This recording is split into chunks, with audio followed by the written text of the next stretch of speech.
네, 오늘 우리에게 주시는 하나님의 말씀, 신약 성경 중에 마태복음 14장 13절에서 21절까지 말씀입니다. 마태복음 14장 13절에서 21절까지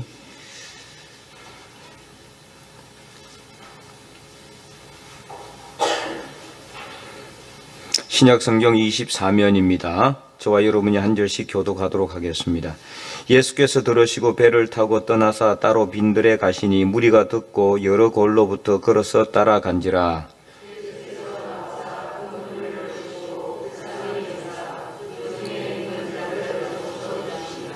저녁이 되매 제자들이 나와 이르되 이곳은 빈들이요 때도 이미 저물었으니 무리를 보내어 마을에 들어가 먹을 것을 사 먹게 하소서. 제자들이 이르되 여기 우리에게 있는 것은 떡 5개와 물고기 2마리 뿐이니이다. 무리를 명하여 잔디 위에 앉히시고 떡 5개와 물고기 2마리를 가지사 하늘을 우러러 축사하시고 떡을 떼어 제자들에게 주시매 제자들이 무리에게 주니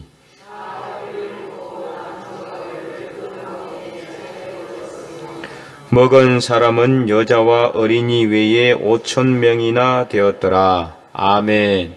할렐루야. 많이 춥죠? 여기는 따뜻해요.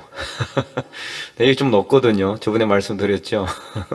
이 높은 데부터 따뜻해지기 때문에 이쪽은 따뜻한데 그 밑에 쪽은 좀 추울 것 같습니다. 유리 없는 그 한파로 인해 가지고 지금 뭐 어제는 영하 14도까지 울진도 떨어졌다는데 울진이 따뜻한 줄 알았더니 이럴 줄 몰랐어요.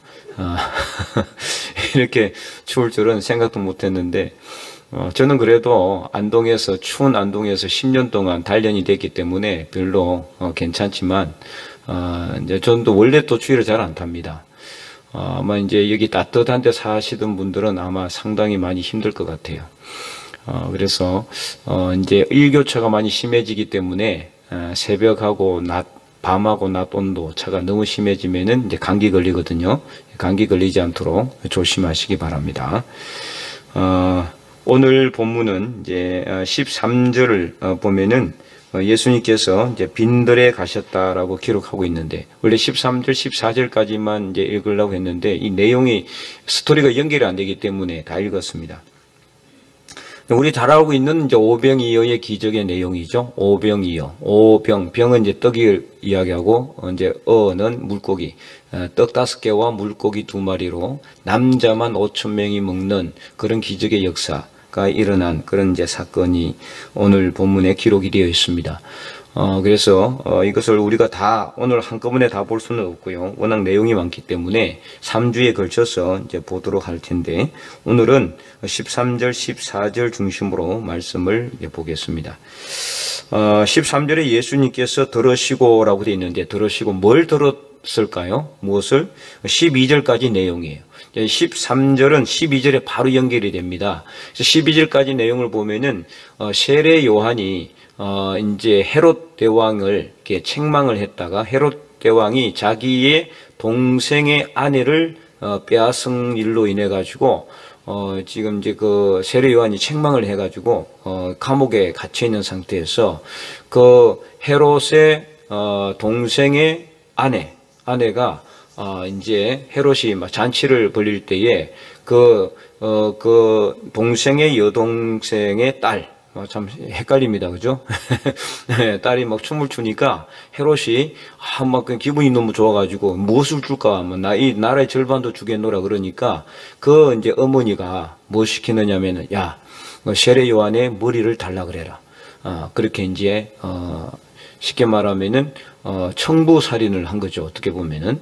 그러니까 헤롯이 어쩔 수 없이 세례 요한을 목을 베어서 그 머리를 소반에 담아서 달라. 야, 이거 참 잔인하죠. 그죠? 이게 무슨 선물도 아니고 사람의 머리를 소반이라는 거는 뭐 이렇게 뭐 이런 쟁반 같은 거 아닙니까? 그죠? 네. 그렇게 해서 세례 요한이 죽었어요.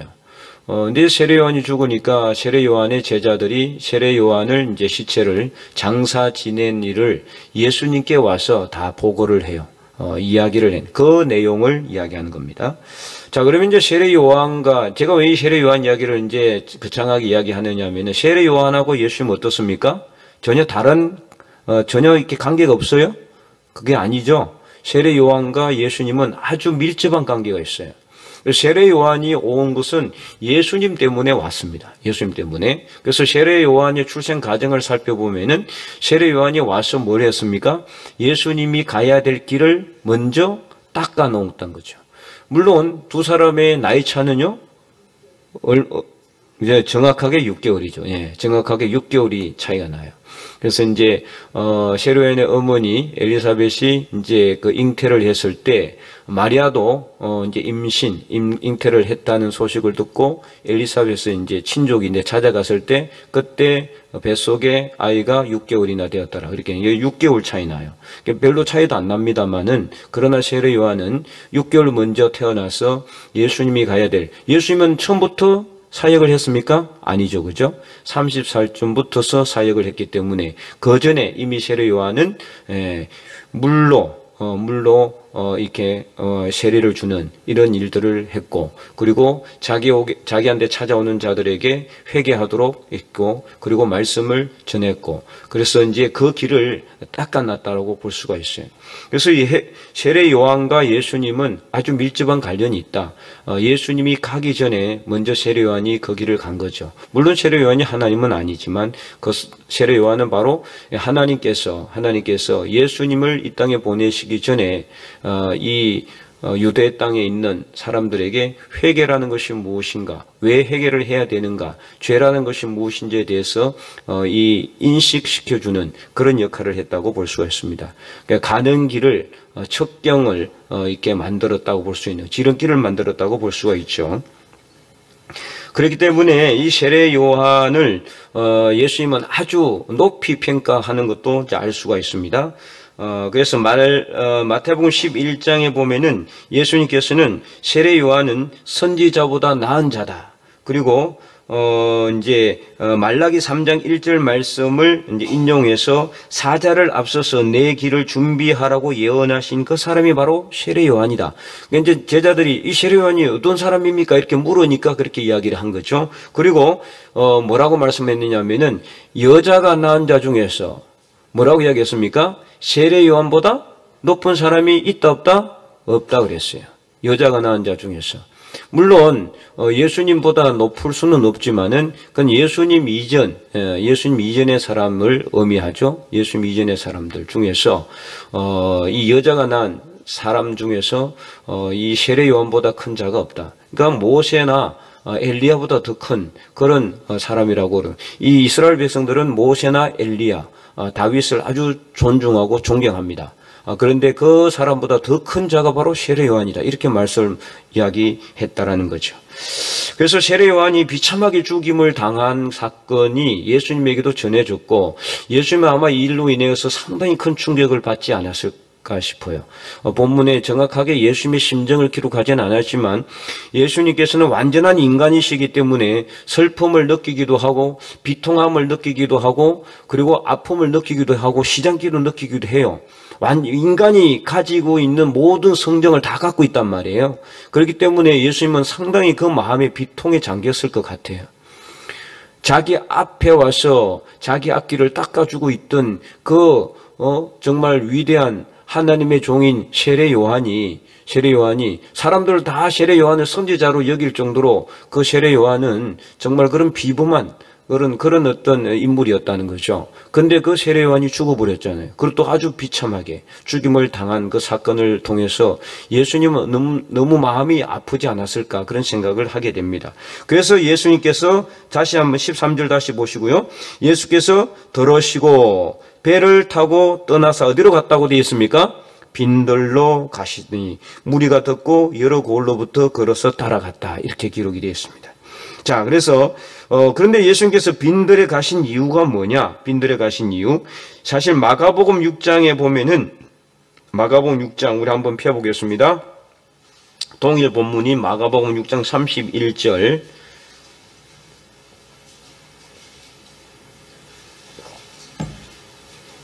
마가복음 6장 31절 말씀 다 찾았습니까? 예. 마가복음 6장 31절에 똑같은 내용인데요. 이제 한번 크게 한번 읽어보겠습니다. 시작. 이러시되 너희는 따로 한적한 곳에 가서 잠깐 쉬어라 하시니 이는 오고 가는 사람이 많아 음식을 먹을 겨를도 없음이라. 아멘. 네. 너희는 따로 한적한 곳에 가서 쉬라고 했어요. 그러니까 원래 목적이 뭐다? 빈들에 간 목적이 뭡니까? 쉬러 간 거예요. 쉬러. 원래는 안식하고. 그러니까 예수님도 너무 지쳤을 것 같아요. 영육간에 오고 가는 사람이 너무 많다는 것은 끝없이 사람들이 몰려와서 고쳐달라, 병 고쳐달라, 귀신 쫓아내달라, 이거 해달라, 저거 해달라. 너무 이제 수발을 누가 다 들었습니까? 제자들이 옆에서 다 들고, 그 다음에 예수님은 끝없이 사역을 했고, 그리고 그런 와중에 세례 요한이 비참하게 죽임을 당했다는 소식을 듣고 나서 어떻게 했다? 빈돌로 가신 거예요. 그리고 제자들도 빈돌로 가도록 그렇게 명령하셨다는 것이죠. 그래서 빈돌로 가신 이유는 뭐냐? 쉬기 위해서, 안식하기 위해서 가셨다는 말이죠. 근데 그것도 모르고 우리들은 또 따라왔어요.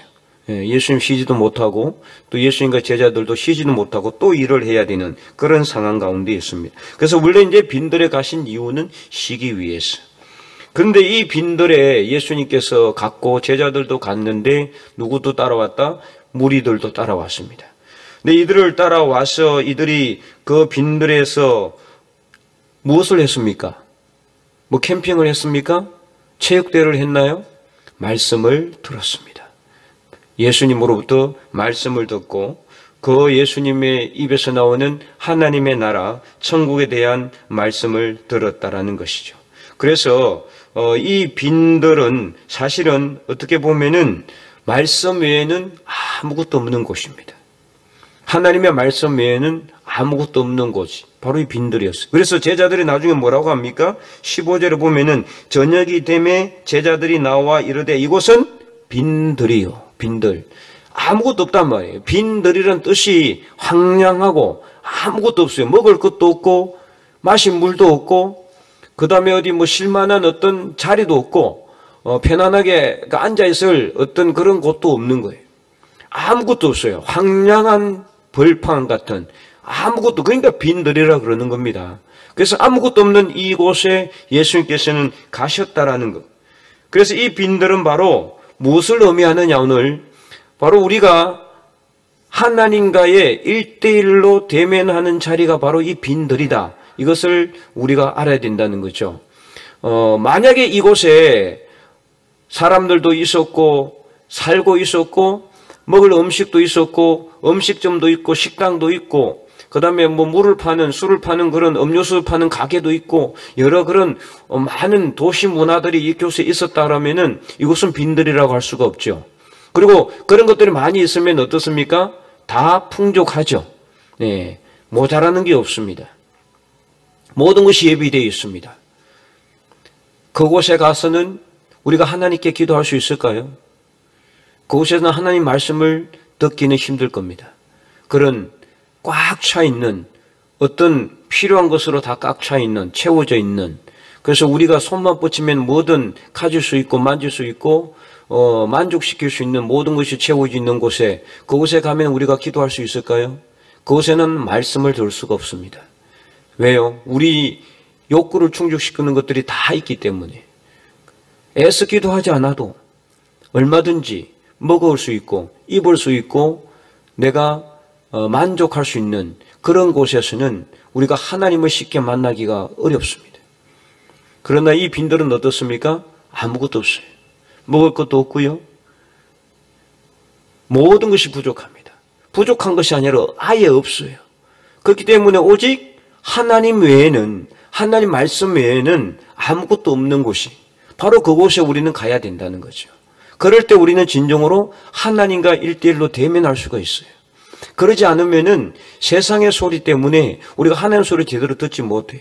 열왕기상 19장 말씀처럼 이 엘리야가 하나님의 산 호렙산으로 갔을 때 그때 3가지가 있고 나서 그 다음에 뭐가 있었다 그랬어요? 작년에 미세한 소리가 있었다 그랬죠. 크고 강한 바람이 있었고 지진이 있었고 불이 있었잖아요. 예. 세상은 그렇습니다. 요란한 소리들로, 지진 같은 일들로 막 여기서 난리 저기서 난리 막 온통 난리잖아요. 지금 이 정치계나 아니면은 보세요. 얼마나 난리들. 말 한마디 잘못하면 그냥 말 한마디 잘못하는 게 아니라 말하는 것 자체가 요즘은 다 공격거리. 예. 그래서 참 지금 너무 이 세상은요 소리들로 가득 차 있어요. 그리고 필요한 것들이 여기저기 다 있습니다. 돈만 주면은 못할 게 없고 할 수 없는 못할 게 다 없어요. 모든 것이 가능한 그런 시대에 우리는 모든 것이 풍족하고 넘치고 다 예배되어 있는 시대에 우리는 살아가고 있기 때문에 이 빈돌로 가지를 않으면은 진정으로 우리가 1:1로 하나님을 대면해서 보기가 참 어려운 시대에 살아가고 있어요. 그전에 우리가 힘들고 어려울 때 부족할 때는 어떻게든 없으니까 부족하니까 안 되니까 못하니까 어떻게 해요? 무릎 꿇을 수밖에 없는 거예요. 하나님 앞에 설 수밖에 없어요. 기도하지 않으면 안 되니까. 하지만 지금은 너무나 풍족한 시대에 우리가 살아가다 보니 이 기도를 해도 정말 내 마음에서 우러나오는 그런 절절한 그런 기도가 안 돼요. 다 있으니까. 웬만하면 있으니까요. 웬만하면 다 채워져 있으니까. 하나님 앞에 정말 사생결단의 각오와 그런 어떤 거로 나가서 기도를 해야 되는데 이게 안 된다 이 말이에요. 그렇다고 그러면 우리가 기도를 계속 하지 못하고 하나님 앞에 바로 서지 않으면은 언젠가 하나님께서 우리에게서 모든 것을 다 빼앗아 가버릴 그런 날, 그때 돼서야 하나님 앞에 바로 설 것인가? 여러분 그렇게 되기를 원하십니까? 그렇게 되면 안 돼요. 그래서 우리는 어떻게 됩니까? 일상생활에서 빈도를 찾아가 봐야 돼요. 그 자리가 어떤 자리인지는 여러분이 찾아야 됩니다. 제가 가르쳐 드릴 수도 없고 여러분이 하나님과 기도하면서 찾으셔야 돼요. 그래서 예수님께서는 골방에 들어가서 기도하라 그랬잖아요. 골방에 들어가서 조용히 은밀한 가운데 계시는 하나님께 기도하라고 했어요. 오늘 우리가 하나님 앞에 너무 많은 것을 가지고 살아가다 보니까 자꾸만 그런 것에 마음에 쓰입니다. 그래서 창세기 35장에도 하나님께서 이스라엘 백성들에게 야곱에게 뭐라고 했습니까? 일어나 베델로 올라가라고 했을 때 그들에게 뭐를 떼라고 했습니까? 장신구를 떼어냈습니다. 장신구. 저번 주일에는 말씀드렸지만은 이 장신구를 떼어냈어야 돼요. 이런 것들 다 달고 필요한 거 다 붙이고 모든 것을 주렁주렁 메어 달고 이래가지고 하나님 길을 가기가 참 쉽지가 않아요.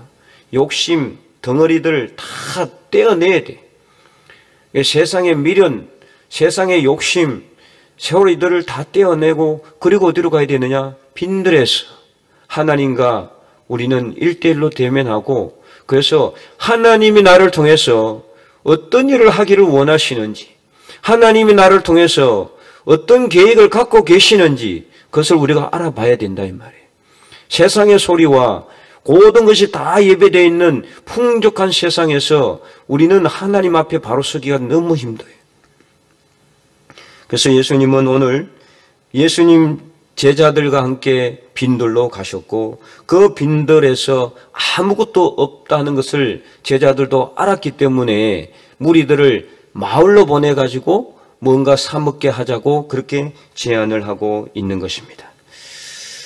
바로 이것이 예수님의 빈들의 영성이요 강야의 영성입니다. 예수님은 따로 이런 식으로 때때로 한적한 곳으로 가셔서 기도하셨습니다. 사람들이 많이 있는 곳이 아니라 모든 것이 예비되어 있는 곳이 아니라 모든 것이 부족합니다. 아무것도 없습니다. 모자란 상황 가운데서 오직 하나님과 대면하여 하나님의 뜻과 하나님의 계획을 알아가는 그런 삶을 사셨습니다. 그래서 그 결론이 어디입니까? 십자가였습니다. 십자가에서 자신의 목숨을 온전히 끊어내는 것이 하나님의 뜻인 줄을 예수님은 깨달았기 때문에 그래서 예수님은 십자가의 영성으로 이 빈들의 영성이 연결되게 된 것입니다. 오늘 우리가 예수 그리스도의 그 남은 고난을 우리 몸에 짊어지고 가야 됩니다. 그것은 우리의 몫입니다. 그래서 우리가 어떤 십자가를 져야 될 것인가?